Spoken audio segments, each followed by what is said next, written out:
Well, almost time to retire the old hat here, but not quite. It's aged a bit since the last time I did a video. But finally getting back to doing my sharpening video, getting a little bit more inclusive in here. Whenever I do demonstrations, there are 3 points that I try to stress. These are for safety and for basically reducing the amount of sanding that you have to do. Number one, your tools have to be sharp. Number two is presentation, which means how you stick a sharp piece of metal into a piece of wood so it cuts cleanly and you're not getting catches and destroying bowls and sending things into orbit. And number three is learning how to move with the tool as you're cutting. So basically you get the type of surface you want rather than having it going all up and down and all over the place. Now, I got into doing the platform or the freehand sharpening basically through a 3-day workshop with both Alan and Stuart Batty. Took a little while to get the hang of it, not very long, but the thing I figured out with it, it is far simpler and easier and faster than using all the jigs. Found out I didn't need them, and if you have a platform set to the angle, that does everything that all your gouge jigs do. If you're a somewhat competent turner, all the skills that you use when you're turning, any kind of turning that you do, those same skills apply to when you're doing the sharpening on the platform. And I guess the biggest difference is when you're sharpening on a platform, the platform is flat, so the tool rests on that. And when you're on the lathe, your tool sits like this, so it can pivot a little bit. So it's the difference between going flat and the pivoting. One of the important parts in both turning and sharpening, it's a quote from an old Hollywood movie about sword fighting, but they say hold the sword, or in this case the tool, like you would a bird. Too tight and you kill it, too loose and it flies away. The idea behind this is if you've got that white knuckle grip on it, you're not getting any feedback from how it cuts or how it's sharpening, and if you're holding it way too loose, it's kind of the same thing. You're not getting the feedback, and so maybe like Goldilocks and the Three Bears, not too much one side or the other, but just kind of right in the middle. When you're doing the platform sharpening, there are 3 basic skills or movements that you have to do, and you actually use these when you're turning as well. Number one is sweeping, which is moving side to side, and that's pretty much what I do when I'm with scrapers. I'm just moving back and forth like this. The second one is rolling the tool, which you use when you're doing gouges. So instead of a flat surface, you've got something that's scooped. And then the more complex version of that is when you combine the rolling and the sweeping, which is what you have to do specifically with like the swept back gouges, where it gets a little bit more involved. One of the tips I use too for when learning this particular skill, something I picked up from Kathleen Duncan, who's on the board of directors currently with the AAW, and she talks about dancing with the lathe. You're dancing with the grinder in this case, and what that means is before you try it the first time, set it on the tool rest, run through a few dry movements without it actually on the grinding wheel so you kind of get the feel of it, and then put the tool into the metal. A question that comes up frequently on the forums, and of course, everybody knows you ask 10 different turners the same question, you'll get 15 different answers. How sharp do you want your tools? And it goes back and forth from some people like a more serrated edge, which they say cuts better, and some people want a more polished edge because they say there are fewer teeth to wear down. Recently I've picked up a 600 grit and 1000 grit CBN grinding wheels. I do like the way they work, and the biggest difference I've been able to tell between the 80 and the 180 and the 600 and 1000 is with the coarser wheels. Those are suitable for about 90% of the turning that you're doing. If you're getting into very difficult woods, which are very punky, very soft, or very prone to tearing, then that's where you want the finer edges. So the burrs or the cutting edges off a 180 grit wheel cut fine for almost everything you do. If you get a 600 or 1000 grit wheel, it works excellently for very soft woods, but if you're going to do a lot of heavy roughing with it, they go dull pretty quickly. First tool we're going to go through here are scrapers. They are basically flat surfaced. There's no rolling involved with them. All you're doing is sweeping from side to side. First part of sharpening scrapers, when they're dull or the edges are worn down, first thing I do is remove the old burr. I do keep a hone like this up against the grinder at all times. A drop or two of the lapping fluid on there, turn it over.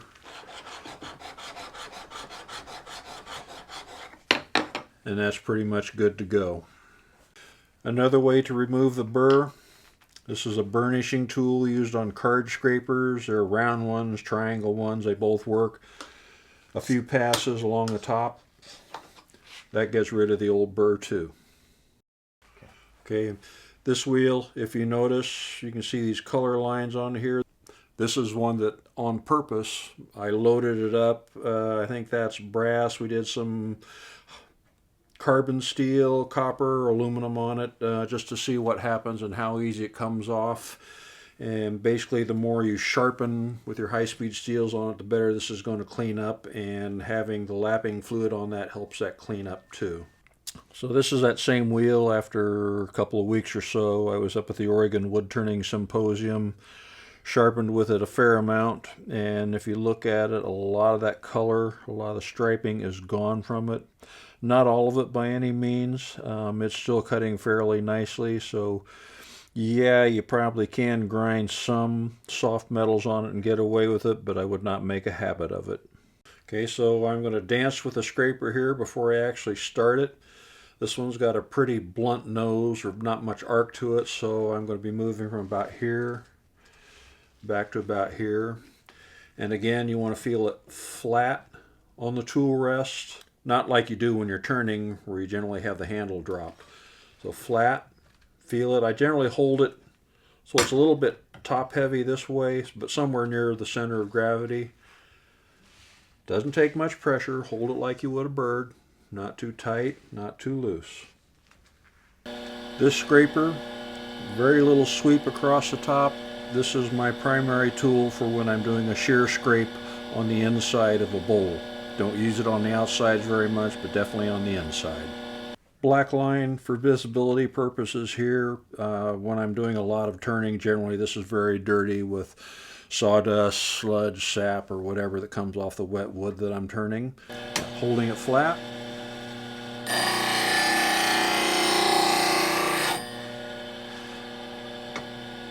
Black line is gone, sharp edge, fresh burr. So doing a round nose scraper here. If you're only going to get one scraper, you want a round nose because you can go both right and left with it. This one's going to take a little bit more sweep from side to side. Most of the time I'll start in the center, go to one side, and then come back, start in the center again, come to the other side. Sometimes I have to step back out of the way a little bit or suck in my turning muscle here just to get out of the way. Removing the old burr using my burnishing tool. Just all gone. So black line so we can see what we're doing.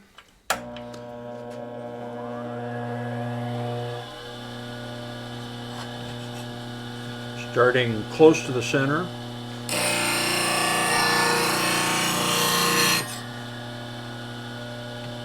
Black line's gone. Starting on the other side of the center.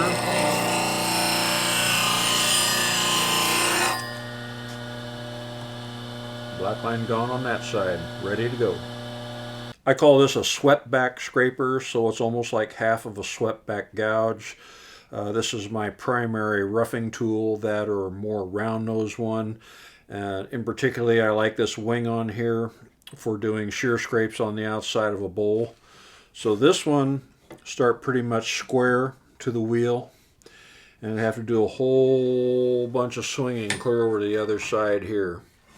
And sometimes I'll start on this side like this, step back out of the way, or I'll actually do this left-handed, where I start here and swing it this way. It's just a little bit simpler.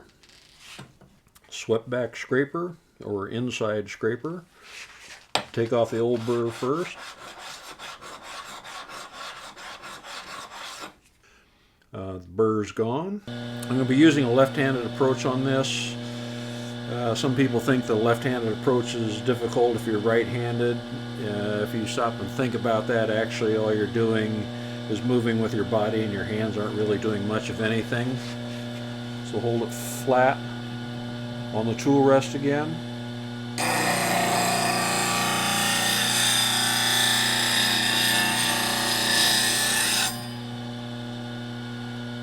Still a little bit of black there.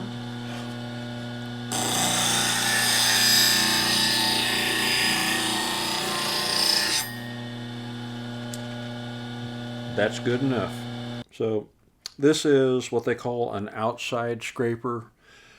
Primarily they call it outside scraper because this is what they used to use in the days when you mount everything on a faceplate, turn the inside and the outside of the bowl without reversing it, which to me is a lot easier. So basically this is your inside, this is your outside, pretty much the same thing. The only difference is with your inside scraper you sweep to this side, with your outside scraper you sweep to this side.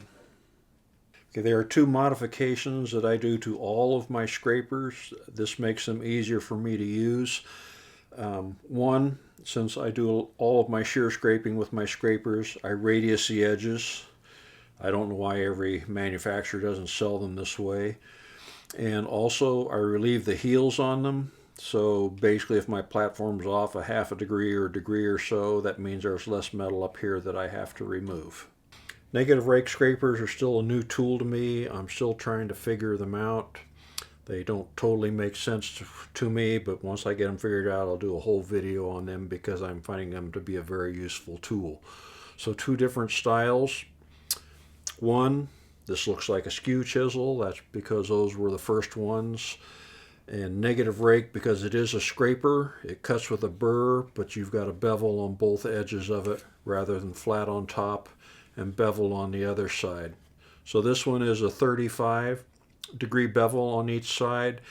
The idea with keeping it a symmetrical bevel or the same on both sides is if you want to use the burr this way and this shape this way, you sharpen the bottom one here. You sharpen this bottom part here and that leaves a burr on top, or if you want to use the other side, flip it over and sharpen it and that leaves a cutting burr up there. The other variation on that, this is a swept back one. This has about a 25-degree bevel on the top and a 70-degree bevel on the bottom. They go back and forth as to which works better and which uses they're best suited for, and I'm still playing around with that, but I'll show you how to sharpen them. Burnishing burrs on them. Scrapers cut with burrs. And there are burnishing tools that are made. This is one I picked up from Eric Lofstrom, or he showed it to me. So basically this is about a 1/8 inch carbide drill bit into about a 3/8 inch steel rod, and this is used for burnishing a burr edge on it for cutting. I'm still playing around with these a lot to figure out how well they work, and I think I do like this edge a little bit better for some of the fine finish shear scrapes. So if you're going to hand burnish a burr, hone off the grinder burr top and on the side there. And I like the triangle burnisher if I'm going to use one of these. And this is 65-degree bevel. Most of the scrapers I use are all at 70. But if this is at 65 degrees, you want this at 75 or so. So just slightly off it. If you take it and turn it way up like this to burnish it, your burr actually kind of hooks over the top and it makes it next to impossible to cut with. So feeling this flat on the bevel, just a few degrees more blunt, and then a pull. Doesn't take much pressure, and that's got a nice cutting burr on it. So dancing with this one first. This is the burr edge that I want to have sharpened or to be using. So first thing I do, take off the old burr by sharpening this edge, then put the fresh burr on by sharpening this edge. So to take the old burr off, I sweep to this side. To put the new burr back on, I sweep to this side. I do put these tape reminders on here just so I can remember which angle I'm sharpening to. So this is going to be the finish burr on it, the cutting edge burr. So take that one off first, flip it over, do the other one.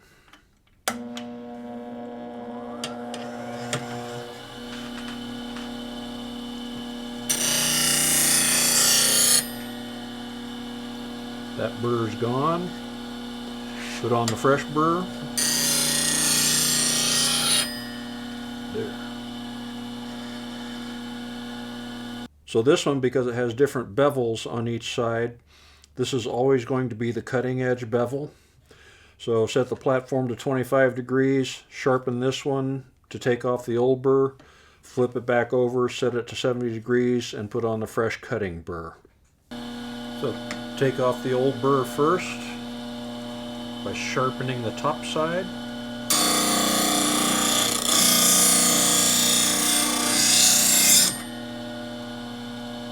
It's gone.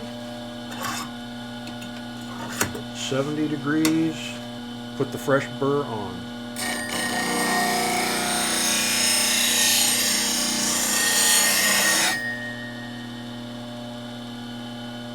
Ready to go. This is a carbide rod for a burnishing tool. Again, this is Eric Lofstrom showed this one to me. It does make a longer lasting edge than the one off the grinder. Not sure if it has huge abilities beyond that because I'm still trying to figure it out, but feel it flat, tip it just a little tiny bit, a couple pull strokes like that, and you've got a nice burr. So this one, the 35, I did just take the grinder burr, push it down, flip it back over, come off just a hair or two, pull stroke or two, and that's got a nice sharp burr. One other way to sharpen scrapers, and this was more popular before the CBN wheels came out, because the CBN wheels definitely give you a better burr than your standard grinding wheels, but they would sharpen them upside down, which means your tool rest had to be going that way. Turn it up, same sharpening process. I tried it a few times with the CBN wheels and didn't really see any improvement, but if you feel like experimenting with it, that's something you can do. So this is another scraper that I use. This is a dovetail scraper. When I first bought it, it was about that long. So I've sharpened that dovetail off there several times, but this is a specialty tool used for making the dovetails that I use for my recesses on the bottoms of my bowls. You can buy these, which are a little bit wider. They have the dovetail on both sides. But if you sharpen clear off the edge like I've done on this one, wore it out, to get a new edge, you have to cut both of these bevels. So one on this side cuts down this side of the wheel. One on this side cuts down the other side of the wheel. It does leave a little piece, a little V that sticks out here. That doesn't really get in the way depending on how deep you are. And I do make sure that when this is square, this angle matches the dovetail on my jaws. And this angle, instead of being at 90 degrees this way, is actually back a little bit. It just makes it easier to leave the bottom of your recess clean. So yeah, another day, and I've had another thought or two on the dovetail scrapers. After I did the shooting, we had a demo at the Woodcraft store where the store owner bought out his dovetail, the tool that he's had for 3 years, and he said, yeah, all I ever do is just take it and hone the top of it. And I kind of like, yeah, I used to do that, but I don't do that anymore, and I was trying to figure out why. So I tried the honing the top of it and was doing that on Pacific Madrone, which if you've ever turned it, it turns like pear, so just about anything except a really, really dull tool make it look nice. And it worked on that. And then I was turning some big leaf maple with just the honed top on it, and it had a nice edge on it, but it left the inside really, really rough. So took my little carbide burnishing tool, burnished a real tiny burr on it, tried it again on the big leaf maple, and it cut more cleanly. So basically for me, I do prefer the raised burr on these rather than a honed surface on the top. Now we're going to get into gouges. First one is going to be the easiest one to do.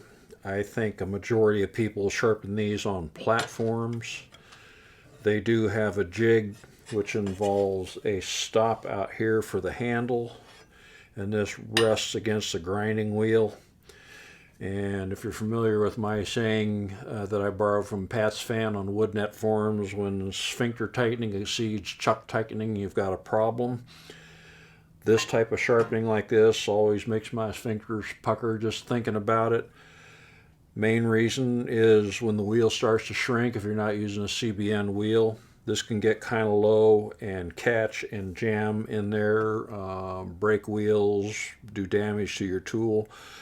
And I think more people are switching over to just using the platforms. Now this particular gouge, there's no sweep to it. It's pretty much square across the edge, so all we're doing is rolling. And basically crank your wrist a little bit, roll back, and that's all you're doing to it. So this is sharpening a spindle roughing gouge. I keep it at 45-degree bevel.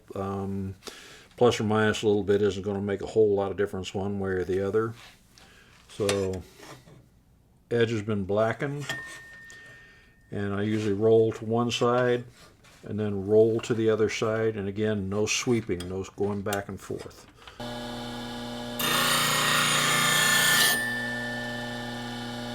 That side's clean.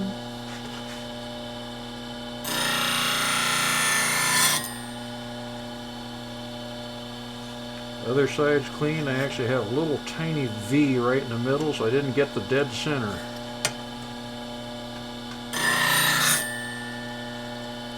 That's good. So this is one of Doug Thompson's fluteless gouges. This is a tool that I use mostly for my bob tools or bottom of bowl. So it is a gouge, or used as a gouge. It doesn't make a good scraper because the bottom is round, unless you're doing shear scraping. So this basically just has a little bit of sweep to it on each side. There's no roll since there's no flute. And this one, since there's so little sweep to it, I'll usually start on one edge and go all the way over to the other one.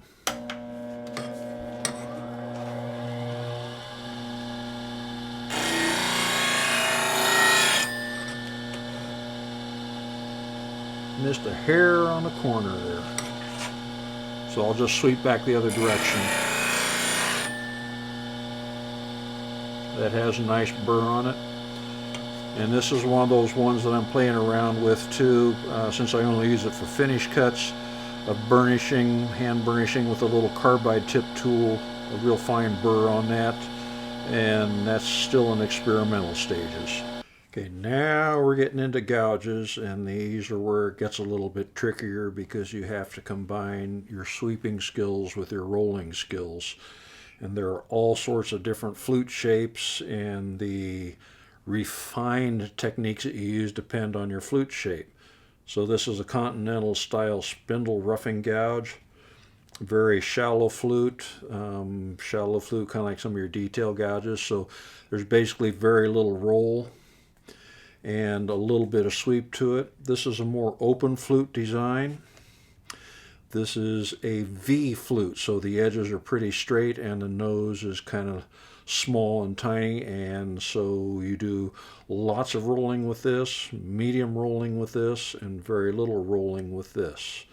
And another thing that changes is when you have a very shallow sweep to it, you don't do much sweeping. If you have a swept back gouge, more along the lines of this, you got to do quite a bit of sweeping. Another part of learning how to sharpen gouges on it is how much roll you need to do. And the idea with rolling is the part that is being sharpened is the part that is resting on the tool rest. So as you roll, this is the part that is being sharpened, like this. So you don't want to be sharpening like this, trying to sharpen this part, because if you do it without rolling, so if you're just sweeping while you're sharpening a gouge, your wing is going to look like this. Very straight up and down, very, very delicate edge there. It's not going to last very long. And the idea with when you roll, you'll get a better bevel angle on the edge there, so your edge will last longer. So dancing with a continental spindle roughing gouge, very little roll to it because very shallow fluted. Medium amount of sweep to it. No, that's a little less than 40 degrees or so.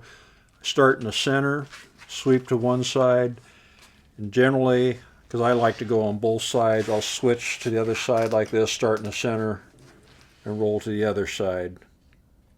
Got my bevel blackened in there. Start to the center, roll to the other side.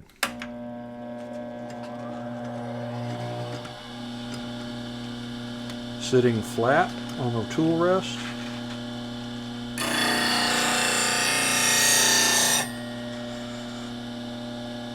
Got that clean all the way through. Start on the other side.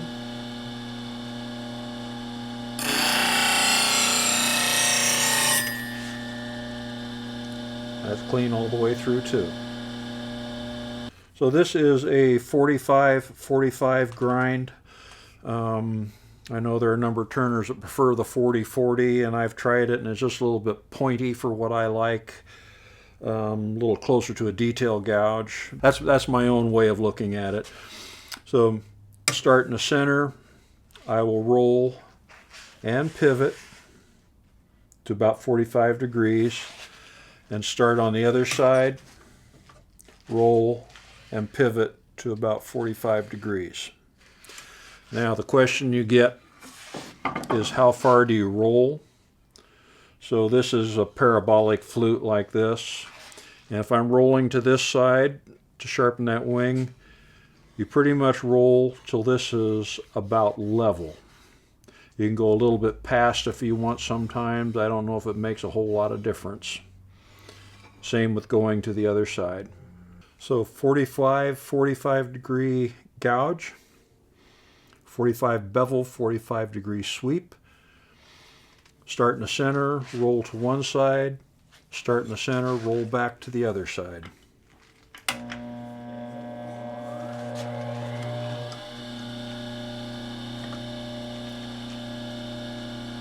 Feel it level or flat on the tool rest. Start in the center, roll and sweep.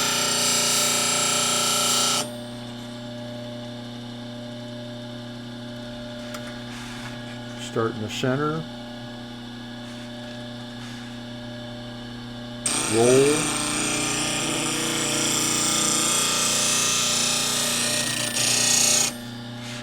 and sweep.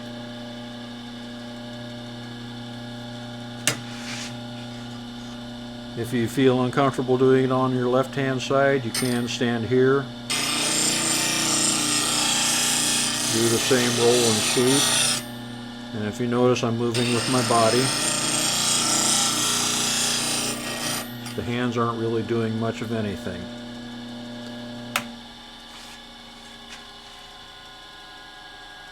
Now this is going to be a swept-back gouge. Generally these are in the 60 degree bevel range, and with the sweep coming way back on the wings, that means that your sweep to the sides here are going to have to be much farther up to the sides. And if you have these fancy handles like this which come apart, some people find it much more comfortable if they're working with this much length and width. A little bit easier than doing it with the handle on there. 60 degree bevel on this one, and start in the middle, and this is going to have to sweep all the way up to here. How far they're swept back on the edges depends. I've seen a couple of them which are swept way back and they'll use that for shear scraping. I just go back a little ways, and actually I don't use the swept back gouges anymore. So starting in the center and roll and sweep.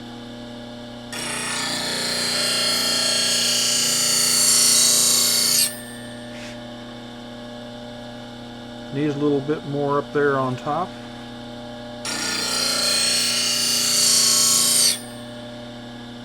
That's good. Now come back to the other side. Again, I like just moving it on the left side of my body. It's easier for me to pivot that way. My hands, the only thing they're doing is holding it on the tool rest.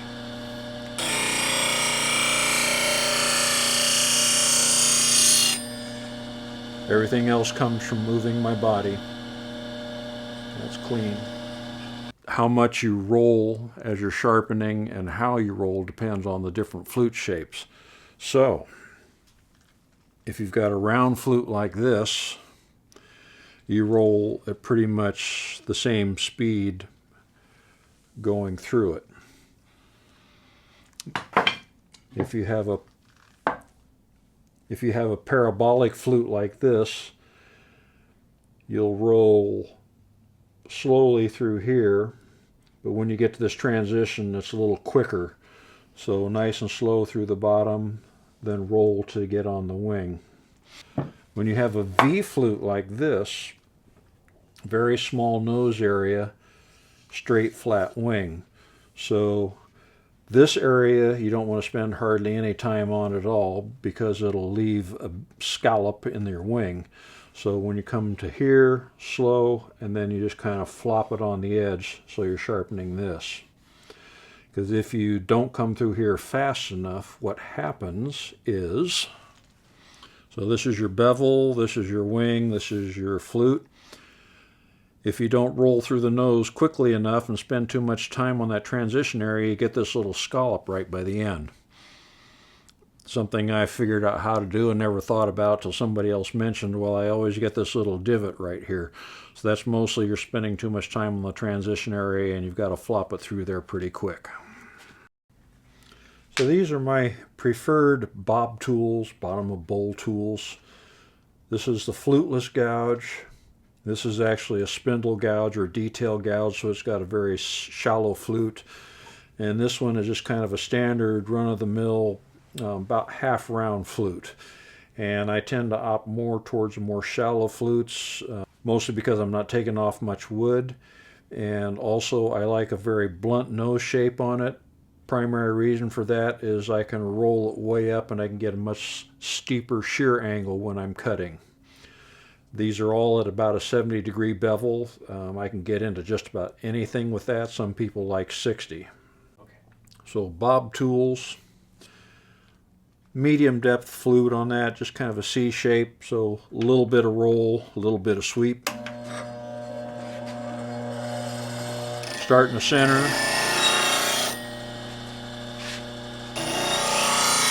Start in the center. So this is a spindle gouge or the detail gouge, pretty much same sharpening thing. A little bit of roll,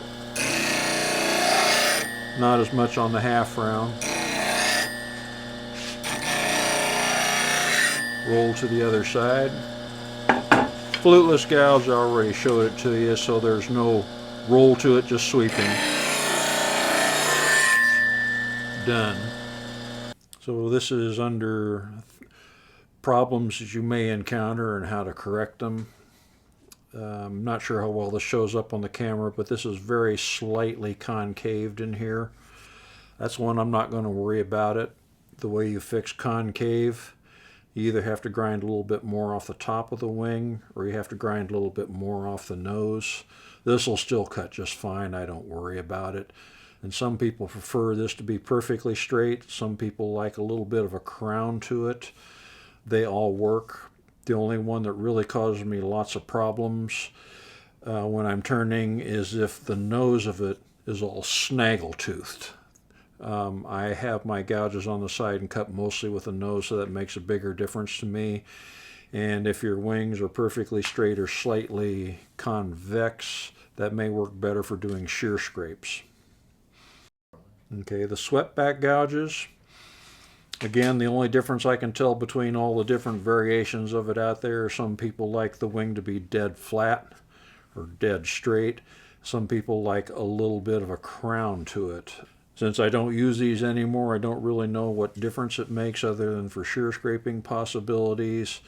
And again, if you've got a scoop in it, then that means the nose has to be ground back a little bit or the wing has to be ground back a little bit. That's how you take those out of there. During the course of multiple sharpenings, you're going to notice that your exact shape on the nose changes. Mine are never perfectly centered. They're always a little off on one side or the other. The wing's always ground a little bit back more on one side than the other. It doesn't really make any difference, and I found out I did the same things when I was using jigs, but that's been so long ago I forgot how to do it. But figuring out what shape your nose should be, I guess the only recommendations I can make, if you've got a very shallow flute, they don't do pointy very well. They tend to work better with a more blunt nose like this. Your more rounded flutes, you can do like your 45-45 or 40-40, and they do sweep back a little bit more. The more open the flute is, the more difficult it is to get a grind on it that works well with the swept back ones. And then your V flutes like this, they do swept back okay, but they don't do a very blunt nose well. Okay, so when you've lost all recognizable shape on the nose, and if you're trying to figure out what it's supposed to look like, and the manufacturers like for you to do this because you burn up a little bit of steel, what you do, turn it upside down, sharpen it a little bit like this, and then that leaves you nice clear lines as to what the shape of your nose is supposed to look like. And this one is a little bit concave here, so I will straighten that one out.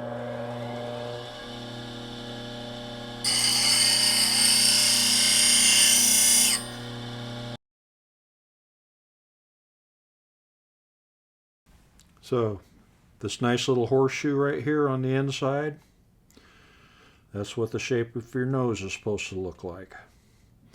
So now take it back to the grinder and sharpen it down till this clear reflected surface disappears. So if you can see this, you don't have any cutting edge on it. So sharpen it till that line is gone.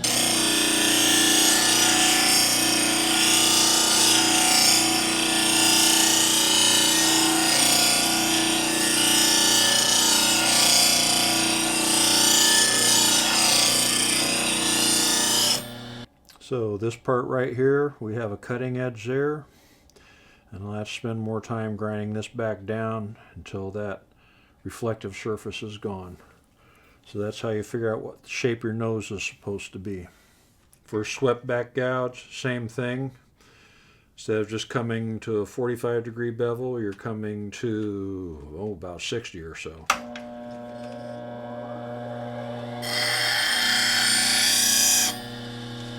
So that gives me wing shape and nose shape on this. Skew chisels, I am not all that familiar with them. I do use them enough to look like I kind of know what I'm doing. This one's 30-degree bevel on each side. One profile that people use is almost a little bit straight and then sweeps back on both sides. Some people like them straight square, and there's another one I'm going to show you, but this is basically just minimal sweep, impossible to roll.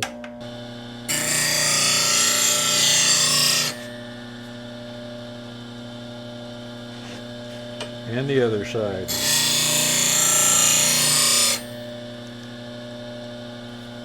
And at this point, this is generally where they take them and hand hone them. I have found out that with my 600 grit and 1000 grit CBN wheels, my skew chisels seem to cut a lot better, so that means I may have been doing all my hand honing totally wrong. Another variation on the skew chisel, this is one I've seen Eli Avicera use. I actually kind of like it. I find it better for doing more curved surfaces rather than just straight. But this surface, if you can see it, is convex, so it doesn't have a bevel or doesn't have a hollow. And main thing I do is try to line this edge up as square as possible with the wheel. Start on the bevel here and just drop it down until it comes clear up to the edge here. So about square.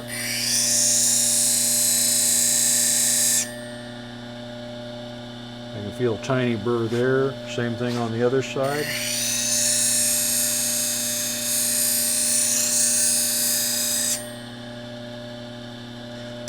A little bit more. That's done. So this is a variation on a spindle detail gouge. I actually got the idea from Alan Batty, one of the tools he used, and let me play with it, and I liked it. Fairly good amount of sweep to the sides. I do have to roll this since I tend to cut on the edges, even though there is no flute to it. And start in the center, roll to the edge, and a little bit of sweep to it. And that's about all I do there.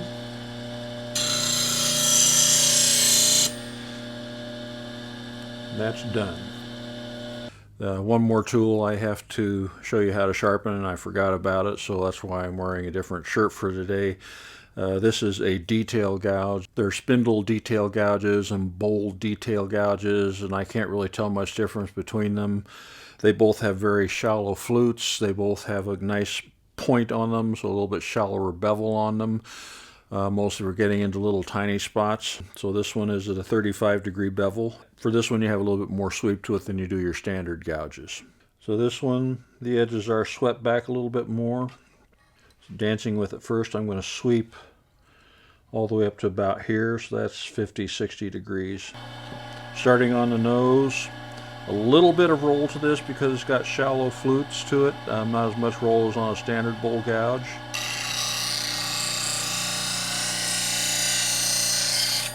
That's probably 50 or 60 degrees worth of sweep. On the other side.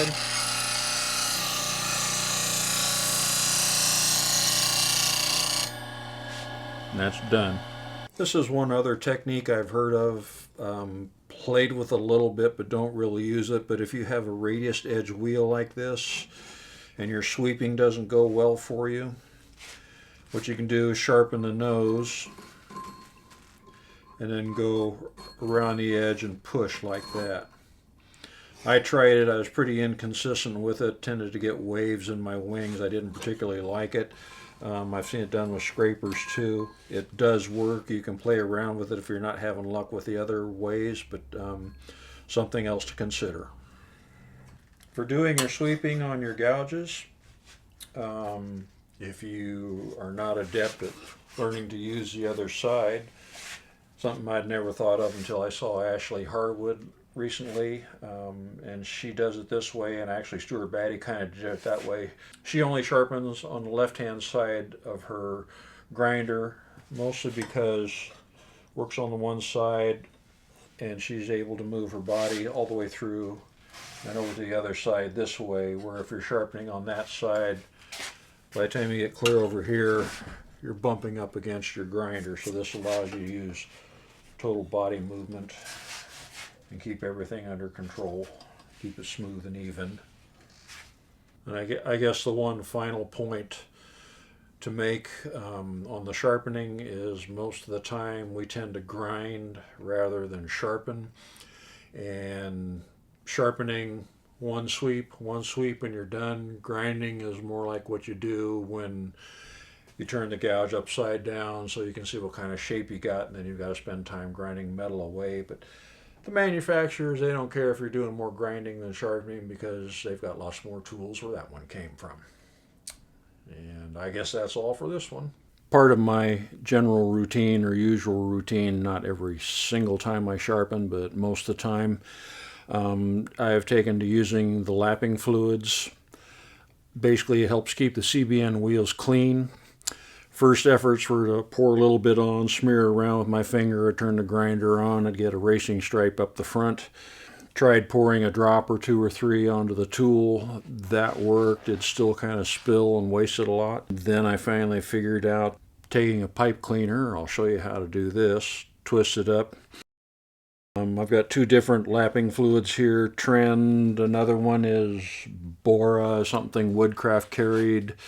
This came up on a forum, I think it was Sawmill Creek, about lapping fluids, and there's a billion different kinds and homemade varieties and stuff. The thing with the pipe cleaner, holes in the tops of the cans, dip the pipe cleaner in, rub a little bit on the bevel, and then grind your tool or sharpen your tool. This is one that Woodcraft carries. Has a nice little metal insert in the top. Drilled a hole in that way I can put the cap back on top so I can transport it. Trend, this is another well-known version. It has one of those pivoting lids. This actually pops out pretty simply, and the hole's just the perfect size for my cleaner. When it gets way down like this, you can tip it up and then get the end wet. And this will squeeze a little bit extra out when you pull it out. The end's wet. Rub it on the bevel. Stick it back in. So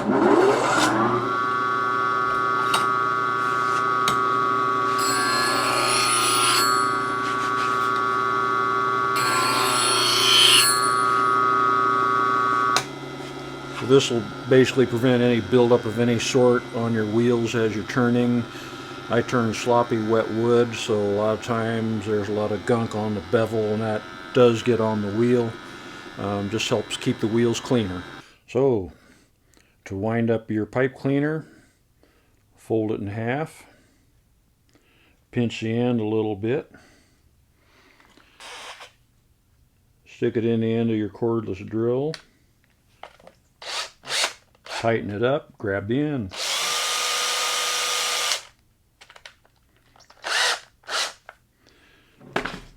And then I just bend a little finger loop around it, like that. And you're good to go.